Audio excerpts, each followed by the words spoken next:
Thank you for joining me on this episode of Highway Spec. My name is Trent. Today we are going to spec out a vehicle that I've avoided speccing out thus far because frankly there's not a lot of options to it, so it's a pretty short video, but there's something we can't ignore. If you listen to the podcast, which there's a link in the description below, the most popular vehicle, or at least the vehicle that's on track to be the most popular vehicle worldwide, is the Tesla Model Y.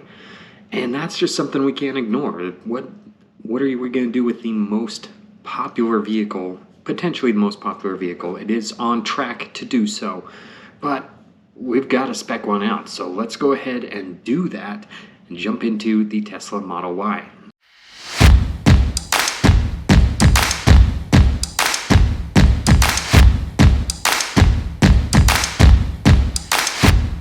Alright, so the Model Y, it does come in only two configurations as of recording this. There is the dual motor long range and the performance model. The dual motor long range does offer a third row. It's very small, but it does offer it. The performance model does not, but the performance model does offer 0 to 60 in 3.5 seconds. They're both going to be all-wheel drive, so let's go ahead and pick one out. One thing I dislike about Tesla also is they give you this potential savings based on how much you drive and all this, so I'll go ahead and click over to purchase price so we get the actual price amount. Now, the most popular one by far is the Model Y long range. The price has gone up significantly over the years. 330 miles of range, 0 to 60 in 4.8 seconds, which is no slouch, but the Model Y performance is only $4,000 difference. It used to be about a $10,000 difference. And 0 to 60 in 3.5 seconds does have less range. It does give you bigger wheels. It also increases the top speed to 155, and you can get one sooner. So as we're building this in November, we can get it basically now. Whereas the other one, you might have to wait a few months. So we're going to go ahead and get the performance model for the fact that it's really not much of a difference in price, a lot different in performance, and the third row really is not worth that much to have. So let's go ahead and get into it. So one thing about the Model Y is I personally think it looks a little bit off, and I've thought that's from the beginning, and I think it is definitely more prevalent in white, which is by far the most popular color on the Model Y. Because it is free, they have recently introduced this Midnight Silver Metallic as a free option, but the other options do add quite a bit of price. So the Deep Blue Metallic adds $1,000, and I think it looks great, especially if you put like a matte PPF on it. I really like the look of it. The red multi-coat looks beautiful in person as well. It's a $2,000 option, and solid black for some reason is a $1,500 option, but it is the option that I would choose. I do like the way it looks with those wheels, but I think it tones down the jelly beanness. Is that even a word? Look of the Model Y. The proportions just look a little bit off, and I think the black makes that, I guess it hides it a little bit better. So I would choose black for a Model Y.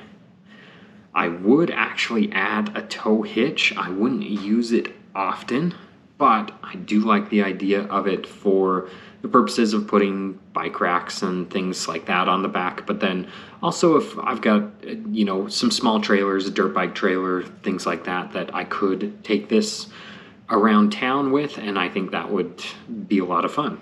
Next up, we have the interior, and there's only two options. You've got all black, or you've got the white interior, black and white, which is a $1,000 option. So the black and white interior is a $1,000 option, but I think it looks really nice, especially with the black exterior. I love the contrast between the two. The lighter seats really clean up well, surprisingly, but then also they are lighter in color, so they don't capture as much heat, so you're not using as much electricity to cool down the interior. So I think it's a smart move. Smart move. For that reason as well. Like we mentioned, 5-seat interior is the only option for the performance model. Now here's where we get into a couple of the basically the only options. You do have enhanced autopilot and full self-driving capability. Now, full self-driving capability is in beta, but they used to wrap full self-driving capability in with a lot of these enhanced autopilot features, but they have since changed it. They've made full self-driving more expensive, but then they've also added a lower tier, the enhanced autopilot. Now, the enhanced autopilot, usually, if I hadn't have experienced it, I probably would have been like, it's not worth the money. But one thing that I really do like is the auto lane change. I've driven a few Teslas, and when it doesn't have it, I'm like, I hit the turn signal, I'm on autopilot on the highway, and it's not getting over. And it's like, okay, what's the big deal with that? But it's just one of those things you kind of expect to have it in there, and it doesn't. It's kind of annoying. But the summon feature is really nice for tight parking spaces.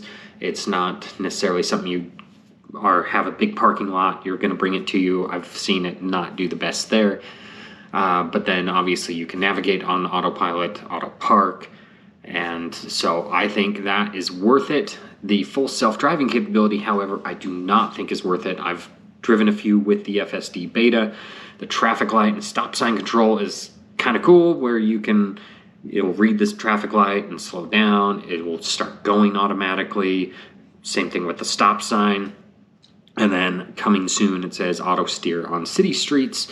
But in my experience, it really doesn't do enough different to justify $9,000. So enhanced autopilot, skipping the full self-driving capability. Now, they did get rid of the charging capabilities, or not necessarily the charging capabilities, but these that came with the vehicle previously, the mobile connector.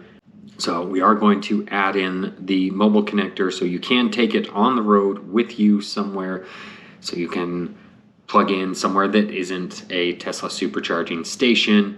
And then if you want to get a home charger for home, if you have like a 220 in your house, this is what you're going to need. I do have a 220 in my garage, so we're going to go ahead and add that. So we've got both of those chargers, add $600 to the price. And of course, it's giving us all these estimated prices based on what it would be to lease it. But let's go ahead and see what the total cash price is, $80,940.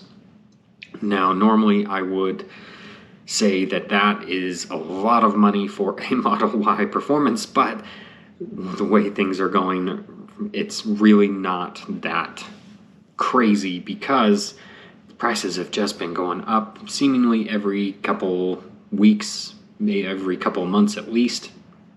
So you're seeing used Model Ys for $70,000 that are just the long range dual motor, because you can get it now. So $81,000 roughly is what we've got for what I would build as my Tesla Model Y Performance model. What do you think of this spec? How would you do it differently? Let me know in the comments below. But if you made it this far in the video, thank you for watching. I really do appreciate it. And make sure to like the video, subscribe, hit the bell notifications, all the things the YouTube algorithm loves, so that they can push the video out to more people, so that more people can see this video and I can make more content like this for you. Thank you again for watching. I'll catch you on the next one.